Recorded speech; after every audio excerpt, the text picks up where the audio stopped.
ಎಲ್ಲರಿಗೂ ನಮಸ್ಕಾರ. ಕೃಷಿ ಮಹಾವಿದ್ಯಾಲಯ ಕಾರಿಕೆರೆ ಹಾಸನ. ನಾನು ದೀಕ್ಷಾ ಎ ಸಿರಿಗೆರೆ ಅಂತಿಮ ವರ್ಷದ ವಿದ್ಯಾರ್ಥಿನಿ. ಕೃಷಿ ಕಾರ್ಯಾನುಭವ ಶಿಬಿರ 25-26 ಇದರ ಅಂಗವಾಗಿ ಇಂದು ನಾವು ಶುಂಠಿಯಲ್ಲಿ ಬರುವ ರೋಗಗಳನ್ನು ತಿಳಿದುಕೊಳ್ಳೋಣ. ಹಾಸನ, ಕೊಡಗು, ಸಕಲೇಶಪುರ, ಚಿಕ್ಕಮಗಳೂರು ಪ್ರಾಂತ್ಯದಲ್ಲಿ ಶುಂಠಿಯನ್ನು ಯಥೇಚ್ಛವಾಗಿ ಬೆಳೆಯುತ್ತಿದ್ದಾರೆ.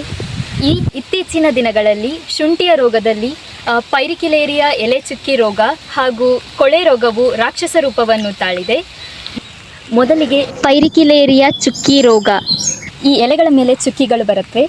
ಮಧ್ಯದಲ್ಲಿ ಬಿಳಿ ಬಣ್ಣ ಆಗಿದ್ದು ಸುತ್ತ ಕಂದು ಹಾಗೂ ಹಳದಿ ಬಣ್ಣದಿಂದ ಕೂಡಿರುತ್ತೆ.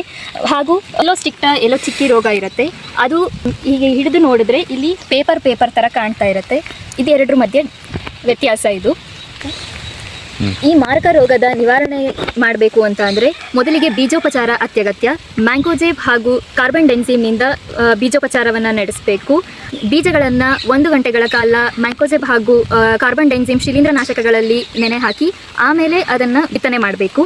ಬೀಜೋಪಚಾರ ಮಾಡಿದ ನಂತರವೂ ಕೂಡ ಏನಾದರೂ ರೋಗ ಕಾಣಿಸ್ಕೊಳ್ತು ಅಂತಂದರೆ ಸಾಫ್, ಪ್ರಾಪಿಕೊನಜೋಲ್ ಹಾಗೂ ನೇಟಿವನ್ನು ಸ್ಪ್ರೇ ಮಾಡಬೇಕಾಗತ್ತೆ.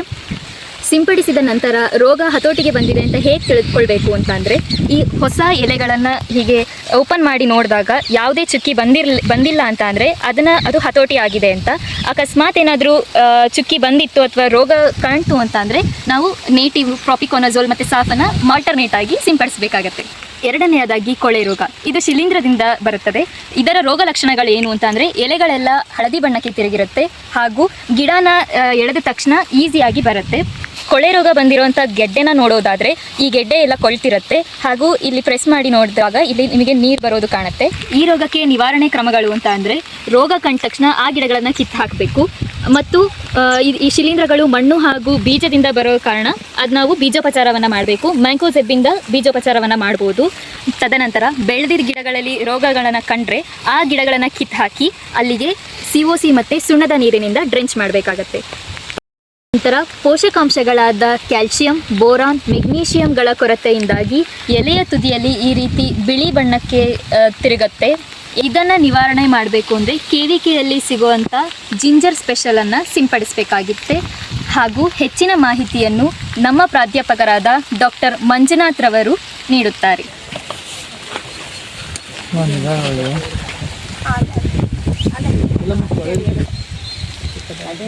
ಅದೇ ಮುಂಚೆ ಹೋದ ಸಲ ಚಿಕ್ಕದಾಗಿದ್ದು, ಈ ವರ್ಷ ಚಿಕ್ಕದಾಗಿ ಅನ್ನಂಗಿಲ್ಲ. ಈಗ ಅದೇ ಥರ ಬಂದು ಒಂದೇ ಸಲ ಏನೇನು ರೋಗ ಬರ್ತದೆ ಅಂತ ಆಲ್ರೆಡಿ ನೀವು ನೋಡ್ಬಿಟ್ಟಿದ್ರ ಅಲ್ವಾ.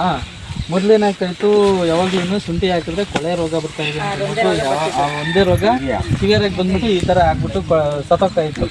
ಗಡ್ಡೆ ಎಲ್ಲ ಕೊಳ್ಬಿಟ್ಟು ಗಿಡ ಎಲ್ಲ ಎಳೆದ್ರೆ ಈಸಿಯಾಗಿ ಬಂದ್ಬಿಟ್ಟು ಎಲ್ಲ ಕೊಳೆ ರೋಗ ಬಂದು ಹೋಗ್ತಾ ಇತ್ತು. ಏನಂದ್ರೆ ಈ ನೋಡಿ ಈ ಥರ ಕೊಳೆ ರೋಗ ಅಂತಂದರೆ ಅಲ್ಲಲ್ಲಿ ತೇವಾಂಶ ಜಾಸ್ತಿ ಇರುತ್ತೋ, ರೋಗಾಣುಗಳು ಎಲ್ಲೆಲ್ಲಿ ಇರ್ತವೋ ಅಲ್ಲೇನಾಗ್ತಾಯಿದೆ, ಗಿಡ ಎಲ್ಲ ಹಳದಿ ಆಗಿಬಿಟ್ಟು ಎಲ್ಲ ಒಣಗ್ಬಿಟ್ಟು ಎಲೆಗಳೆಲ್ಲ ಒಣಗ್ಬಿಟ್ಟು ಏನಾಗ್ತಾ ಇತ್ತು ಅಂತಂದರೆ ಒಂದು ಪ್ಯಾಚ್ ಅಲ್ಲೆಲ್ಲಿ ಬರ್ತಾ ಇತ್ತು. ಆಯಿತಾ. ಮತ್ತು ಎಳೆದ್ರೆ ಏನಾಗ್ತಾ ಇತ್ತು, ಗಿಡ ಈಸಿಯಾಗಿ ಬಂದ್ಬಿಡ್ತಾ ಇತ್ತು. ಗಡ್ಡೆನ ನೋಡಿದ್ರೆ ಏನಾಗ್ತಾ ಇತ್ತು, ಈ ಥರ ಕೊಳೆ ಆಗ್ತಾ ಇತ್ತು, ವಾಸನೆ ಅನ್ನೋದು ಬರ್ತಾ ಇತ್ತು. ಇದು ಕೊಳೆ ರೋಗ. ಆಯಿತಾ. ಸೊ ಇದನ್ನು ನಿರ್ವಹಣೆ ಮಾಡೋದಕ್ಕೆ ಏನು ಮಾಡ್ತಿದ್ರು ಅಂತಂದರೆ ಕಾಪರ್ ಆಕ್ಸಿಕ್ಲೋರೈಡ್ COC ಅಂತ ಸಿಗುತ್ತೆ. ಅದನ್ನು ಏನು ಮಾಡಬೇಕು ಅಂತಂದರೆ ಫಸ್ಟು ಇಲ್ಲಿ ರೋಗ ಬಂದಿರೋ ಗಿಡನ ತೆಗಿಬೇಕು. ನೀವು ಇಲ್ಲಿ ಇಮಿಡಿಯೇಟಾಗಿ ರೋಗ ಬಂದಿರೋ ಗಿಡನ ತೆಗೆದುಬಿಟ್ಟು ಆ ಭಾಗಕ್ಕೆ ನೀವೇನು ಮಾಡ್ಬೇಕಂತಂದರೆ ಇಮಿಡಿಯೇಟಾಗಿ ನಿಮ್ಮ ಹತ್ರ ಸುಣ್ಣದ ತಿಳಿ ನೀರು ಇರುತ್ತಲ್ಲ, ಒಂದು ಸುಣ್ಣ ಸ್ವಲ್ಪ ಒಂದು 100 ಗ್ರಾಮು ಅಷ್ಟು ತಗೊಂಡು 1 ಲೀಟ್ರ್ ನೀರು, ಒಂದು 10 ಗ್ರಾಮು 20 ಗ್ರಾಮು ತಗೊಂಡು ಸುಣ್ಣ ತಿಳಿ ನೀರು ಮಾಡಿಕೊಂಡು ಈ ಭಾಗಕ್ಕೆ ಬಿಟ್ಬಿಡ್ಬೇಕು. ಆಮೇಲೆ ಅದೇ ಭಾಗಕ್ಕೆ ಏನು ಮಾಡ್ಬೇಕಂತಂದರೆ ಕಾಪರ್ ಆಕ್ಸಿಕ್ಲೋರೈಡ್ ಅಂತ ಶಿಲೀಂಧ್ರನಾಶಕ ಬರ್ತದೆ. ಅದು COC ಕೇಳಿರ್ತೀರಿ ಎಲ್ಲ. ಅದನ್ನು 3 ಗ್ರಾಮ್ 1 ಲೀಟ್ರ್ ನೀರಿಗೆ ಹಾಕ್ಕೊಂಡು ಅದನ್ನು ಈ ಭಾಗಕ್ಕೆ ಬಿಡಬೇಕು. ಮತ್ತು ಸುತ್ತ ಇರೋ ಗಿಡಗಳಿಗೆಲ್ಲ ನೀವು ಬುಡಕ್ಕೆ ಬಿಡಬೇಕಾಗ್ತದೆ. ತಾಮ್ರ ಮಿಶ್ರಣ. ಹೌದು, ಕಾಪರ್ ಆಕ್ಸಿಕ್ಲೋರೈಡ್ ಅಂತ ಅಂದ್ಬಿಟ್ಟು COC ಅಂತ ಅಂದ್ಬಿಟ್ಟು ಅದನ್ನು ಈ ಭಾಗಕ್ಕೆ ಮತ್ತು ಎಲ್ಲ ಭಾಗಗಳಿಗೂ ಬಿಡಬೇಕು. ಅದಕ್ಕಿಂತ ಮುಖ್ಯ ನೀವು ಏನು ಮಾಡಬೇಕು, ಫಸ್ಟು ಇದನ್ನೆಲ್ಲ ತೆಗಿಬೇಕು. ರೋಗ ಬಂದಿರೋದನ್ನ ತೆಗಿಬೇಕು. ನೀವು ರೋಗ ಬಂದಿರೋದನ್ನ ತೆಗಿದೇನೆ ಈ ಥರ ಮಾಡೋಕ್ಕೆ ಹೋದರೆ ರೋಗ ಕಂಟ್ರೋಲ್ ಆಗೋಲ್ಲ. ಇದರಿಂದ ರೋಗಾಣು ಏನಾಗ್ತದೆ, ಬೇರೆ ಇದಕ್ಕೆಲ್ಲ ಸ್ಪ್ರೆಡ್ ಆಗ್ತಾ ಇರ್ತದೆ. ಗೊತ್ತಾಯ್ತಾ. ಇದನ್ನು ಫಸ್ಟು ತೆಗಿಬೇಕು. ಅದಾದಮೇಲೆ ನೆಕ್ಸ್ಟು ಎಲೆ ಚುಕ್ಕೆ ರೋಗ ಅಂತ ಬರ್ತಾಯಿತ್ತು. ಈ ಎಲೆ ಚುಕ್ಕೆ ರೋಗ ಇವಾಗ ಬರ್ತಾ ಇರೋದಕ್ಕೂ ಅದಕ್ಕೂ ಡಿಫರೆನ್ಸ್ ಇದೆ. ಅಂದರೆ ಲಕ್ಷಣಗಳಲ್ಲಿ ಬೇರೆ ಬೇರೆ ಇರ್ತದೆ. ಅಂತಂದರೆ ಮೊದಲು ಬರ್ತಾ ಇದಕ್ಕೆ ಏನಾಗ್ತಾಯಿತ್ತು ಅಂದರೆ ಬಿಳಿಯ ಪ್ಯಾಚಸ್ ಏನಾಗ್ತಾಯಿತ್ತು ಅಂತಂದರೆ ಎಲೆ ಮೇಲೆ ಅಲ್ಲಲ್ಲಿ ದೊಡ್ಡದಾಗಿ ಬರ್ತಾಯಿತ್ತು. ಇಷ್ಟೊಂದು ಚಿಕ್ಕದಾಗಿ ಬರ್ತಾ ಇರಲಿಲ್ಲ. ಸ್ವಲ್ಪ ದೊಡ್ಡದಾಗಿ ಬಂದು ಅದನ್ನು ಏನು ಮಾಡೋದು ಈ ಥರ ಬೆಳಕಿಗಿಟ್ರೆ ಏನಾಗ್ತಾಯಿತ್ತು ಪೇಪರ್ ಥರ ಆಗ್ಬಿಟ್ಟು ಬೆಳ್ಳಗೆ ಚಿಕ್ಕೆಗಳು ಬರ್ತಾಯಿತ್ತು ಆಯಿತಾ. ಸೊ ಅದೊಂಥರ ಶಿಲೀಂಧ್ರ ಅದು ಫಿಲ್ಲೋಸ್ಟಿಕ್ಟಾ ಲೀವ್ ಸ್ಪಾಟ್ ಅಂತ ಅಂದ್ಬಿಟ್ಟು, ಫಿಲ್ಲೋಸ್ಟಿಕ್ಟಾ ಅಂತ ಶಿಲೀಂಧ್ರದ ಹೆಸರು ಆಯಿತಾ. ಅದನ್ನು ಸಹ ಏನಾಯ್ತೈತೆ ಅಂದರೆ ಯಾವಾಗ ಬರ್ತಿತ್ತು ಅಂದರೆ ಮಳೆಗಾಲ, ಮಳೆ ಜಾಸ್ತಿ ಹಿಡ್ಕೊಂಡಾಗ, ಇದು ಮೋಡ ಕವಿದ ವಾತಾವರಣ, ಟೆಂಪರೇಚರ್ ಕಡಿಮೆ ಆದಾಗ ಏನಾಗ್ತೈತೆ ಅಂತಂದ್ರೆ ಆ ಶಿಲೀಂಧ್ರದ ರೋಗ ಬರ್ತಾಯಿತ್ತು ಆಯಿತಾ. ಇವಾಗ ಏನಾಗ್ತಾ ಇದೆ, ಈ ವರ್ಷದಿಂದ ಈ ಪೈರಿಕ್ಯುಲೇರಿಯಾ ಲೀವ್ ಸ್ಪಾಟ್ ಅಂತ ಇದೊಂದು ಹೊಸದಾಗಿ ಬಂದಿದೆ. ಫಸ್ಟು ಇದನ್ನು ಇದರಲ್ಲಿ ಕೊಡಗು ಕಡೆ ಎಲ್ಲ ರಿಪೋರ್ಟ್ ಮಾಡಿದ್ರು ಕರ್ನಾಟಕದಲ್ಲಿ. ಆ ಕಡೆಯಿಂದ ಏನಾಗ್ತದೆ ಇವಾಗ ಎಲ್ಲ ಕಡೆನೂ ಇದು ಡಿಸೀಸ್ ಅನ್ನೋದು ಬಂದುಬಿಟ್ಟಿದೆ ಆಯಿತಾ. ಇದು ಪೈರಿಕ್ಯುಲೇರಿಯಾ ಶಿಲೀಂಧ್ರದಿಂದ ಬರೋ ಎಲೆ ಚುಕ್ಕೆ ರೋಗ. ಇದು ನೀವು ಲಕ್ಷಣಗಳೆಲ್ಲ ಗೊತ್ತೇ ಇದೆ, ಚುಕ್ಕೆ ಸಣ್ಣ ಸಣ್ಣ ಚುಕ್ಕೆಗಳೆಲ್ಲ ಬಂದ್ಬಿಟ್ಟು ಗಿಡ ಎಲ್ಲ ಒಣಗಿಬಿಟ್ಟು ಎಲ್ಲ ಬೆಂಕಿ ರೋಗನೂ ಅಂತ ಕರಿಬೋದು ಇದನ್ನು ಆಯಿತಾ. ಇದರ ನಿರ್ವಹಣೆಗೆ ನೀವೇನು ಮಾಡಬೇಕಂತಂದರೆ ರೋಗ ಲಕ್ಷಣ ಕಂಡ ತಕ್ಷಣ ನೀವು ಯಾವಾಗಂತ ಇದಲ್ಲ ಸರ್ ಎಷ್ಟು ದಿನ ಆದಮೇಲೆ ನಾವು ಸಿಂಪಡಣೆ ಮಾಡಬೇಕು ಅಂತ ಕೇಳೋಂಗಿಲ್ಲ. ಈ ಎಲೆಗಳ ಮೇಲೆ ಚುಕ್ಕೆಗಳು ಕಾಣಿಸ್ಕೊಂಡ ತಕ್ಷಣ ಏನು ಮಾಡಬೇಕು, ಮೊದಲಿಗೆ ಪ್ರೊಪಿಕೊನಜೋಲ್ ಅಂತ ಒಂದು ಶಿಲೀಂಧ್ರ ನಾಶಕ ಬರ್ತದೆ, ಟಿಲ್ಟ್ ಅಂತ ಅಂದ್ಬಿಟ್ಟು ಅದನ್ನು 1 ml 1 ಲೀಟ್ರ್ ನೀರಿಗೆ ಬೆರೆಸಿ ನೀವು ಸಿಂಪಡಣೆ ಮಾಡಬೇಕಾಗ್ತದೆ ಫಸ್ಟಿಗೆ ಆಯಿತಾ. ಆಮೇಲೆ ಇದೇ ಥರ ರೋಗ ಏನಾದರೂ ಸ್ಪ್ರೆಡ್ ಆಗ್ತಾಯಿದೆ, ವಾತಾವರಣ ಇದೆ, ಮೋಡ ಕವಿದ ವಾತಾವರಣ ಇದೆ, ಮಳೆ ಇದೆ ಅಂತಂದರೆ ನೆಕ್ಸ್ಟ್ ನೀವು ನೆಟಿವೋ ಅಂತ ಒಂದು ಶಿಲೀಂಧ್ರ ನಾಶಕ ಸಿಗ್ತದೆ, ಅದನ್ನು ನೀವು 2 ಗ್ರಾಮ್ ಪ್ರತಿ ಲೀಟ್ರ್ ನೀರಿಗೆ ಹಾಕಿ ನೀವು ಸಿಂಪಡಣೆ ಮಾಡಬೇಕು ಆಯಿತಾ. ಸೊ ಇಷ್ಟು ಮಾಡಿ ನೀವು ಮತ್ತೆ ಏನಾದರೂ ರೋಗ ಜಾಸ್ತಿ ಆಗ್ತಾಯಿದೆ, ಇದೆರಡು ಶಿಲೀಂಧ್ರ ನಾಶಕನ ಸಿಂಪಡಣೆ ಮಾಡಬೇಕು. ಫಸ್ಟು ಪ್ರೊಪಿಕೊನಜೋಲ್ ಅಂತ ಅಂದ್ಬಿಟ್ಟು ಟಿಲ್ಟ್ ಅಂತ ಸಿಗ್ತದೆ, ಅದು 1 ml. ಇದು ನೆಟಿವೋ ಅಂತ ಅಂದ್ಬಿಟ್ಟು ಇದು 15 ದಿನ ಬಿಟ್ಟು ಇನ್ನೊಂದು ಸೆಕೆಂಡ್ ಸ್ಪ್ರೇ ನೀವು ಕೊಡಬೇಕಾಗ್ತದೆ ಆಯಿತಾ. ಸೊ ಆದ್ರೂ ಆಮೇಲೆ ಇನ್ನೂ ಏನಾದರೂ ರೋಗ ಏನಾದರೂ ಜಾಸ್ತಿ ಆಗ್ತಾಯಿದೆ ಅಂತಂದರೆ ಇನ್ನೊಂದು ಸಲ ನೀವು ಪ್ರೊಪಿಕೊನಜೋಲು ಅಥವಾ ಸ್ಯಾಫ್ ಅಂತ ಫಂಗಿಸೈಡ್ ಒಂದು ಬರ್ತದೆ, ಸ್ಯಾಫ್ ಕೇಳಿರ್ತೀರ, ಅದನ್ನು ಸಿಂಪಡಣೆ ಮಾಡ್ಬೋದು. ಎಲ್ಲ ಎಲೆ ಚುಕ್ಕೆ ರೋಗಗಳಿಗೂ ಅದು ಆಗ್ತದೆ ಆಯಿತಾ. ಬೀಜದ ಕೊರತೆಯಿಂದನೂ ಇಲ್ಲ ಇವು ಜಮೀನಲ್ಲೇ ಹಿಂಗೆ ಬರುತ್ತಾ ಅದು ಏನಂತಂದರೆ ರೋಗಾಣು ಇದು ಬೀಜದಲ್ಲೂ ಇರ್ತದೆ, ಮಣ್ಣಿನಲ್ಲೂ ಇರ್ತದೆ.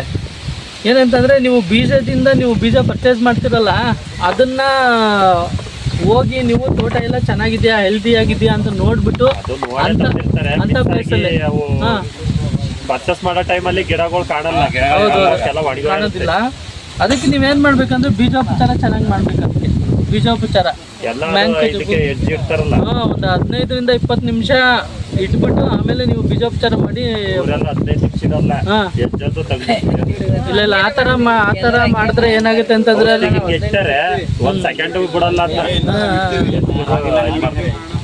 ಇಲ್ಲ ಆ ಥರ ಮಾಡಬಾರ್ದು, ಅದರಿಂದನೇ ರೋಗ ಎಲ್ಲ ಬರೋದು. ಬೀಜೋಪಚಾರ ಇದು ಚೆನ್ನಾಗಿ ಮಾಡಬೇಕು, ಚೆನ್ನಾಗಿ ನೀವು ಬೀಜೋಪಚಾರ ಮಾಡೋದ್ರಿಂದ ಅದರಿಂದ ಬರುತ್ತೆ ಕೊಳವೆ ರೋಗ. ಹೌದೌದು ಬರ್ತದೆ.